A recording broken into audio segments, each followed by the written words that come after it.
At age 60, I reversed the worst of my early Alzheimer's symptoms. My brain fog. I thought it was impossible, but one day the fog lifted. Turned out losing your mind is not a normal part of aging. It's not inevitable. It's a health warning, and it's something you can do something about. But fair warning, you're not going to want to. this this works, but you won't want to do it because it means questioning everything you've been told about healthy eating. It means turning your back on your favorite foods. Ouch, I know. But not forever, and not without the glorious, life-changing trade-off of getting your mind back. So this is my first brutal truth about brain fog. It's not normal aging. It is something you can actually fix. And that's brutal because once you know you can fix it, you can't keep pretending everything's fine. You can't keep pretending you're hopeless. It reminds me of the time years ago, a friend and I took a little adult dance class. Our kids were older, we were a little older, we had fun once a week. And I noticed my knees were looking a bit saggy. So I asked the dance instructor, could this be fixed? And unfortunately, she said yes. I did not want her to say yes because I didn't want to put in the work.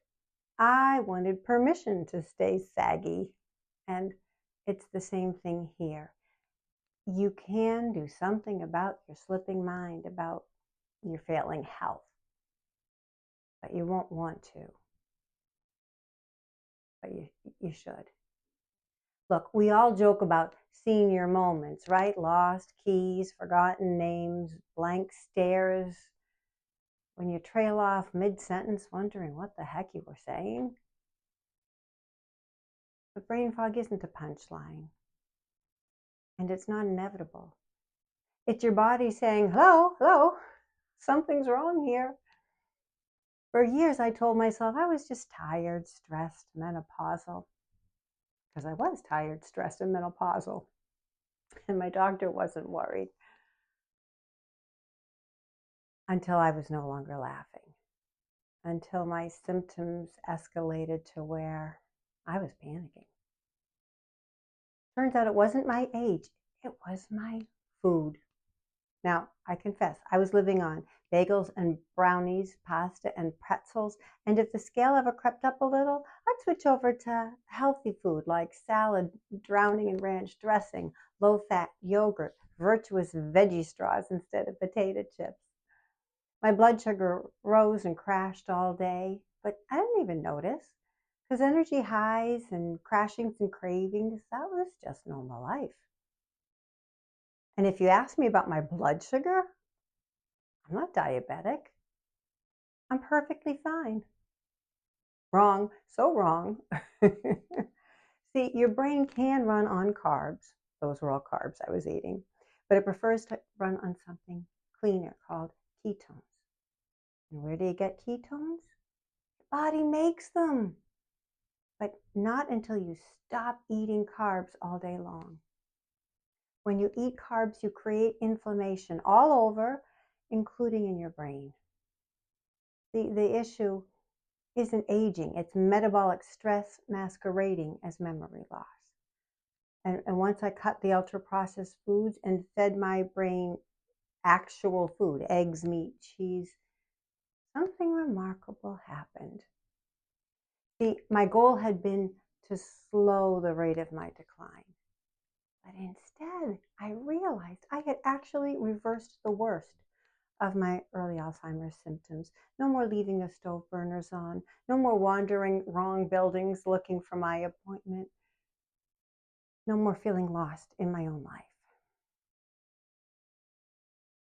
Please hear this. Your brain is not permanently broken. It's just maybe a little inflamed and probably starving. When you choose food for nourishment instead of comfort or reward or habit, clarity returns. You can still have a treat now and then, but carbs all day, every day? No way. You don't need miracles. You don't need medication.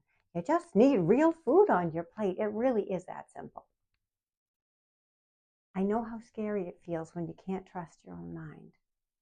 But trust me now, this one simple change, one meal of real food, it's enough to begin your journey back.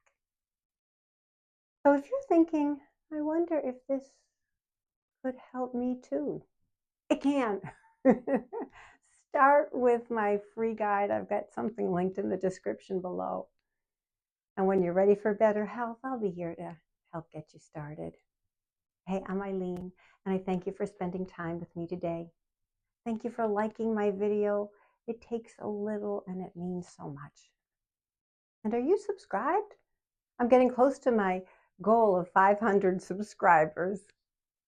Until next time, let's all stay strong, wise, kind, and good. Choose good food for good health.